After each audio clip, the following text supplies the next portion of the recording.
Hello guys, আজকে আমি দেখাবো পুজো লঞ্চারের গেম মোড দ্রুত কিভাবে চেঞ্জ করে।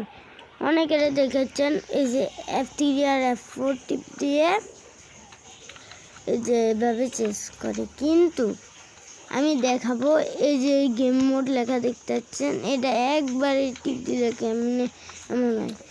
তো প্রথমে এখানে কাস্টম কন্ট্রোলে চলে দেখুন এই গেম মোডে F3 আর F4 দোনোটা আমি একসাথে দিয়ে দিয়েছি, যে আপনারা দেখতে পাচ্ছেন F3 আর F4 দিয়েছি। পরে এই যে এই গেম মোডটা হয়ে গিয়েছে।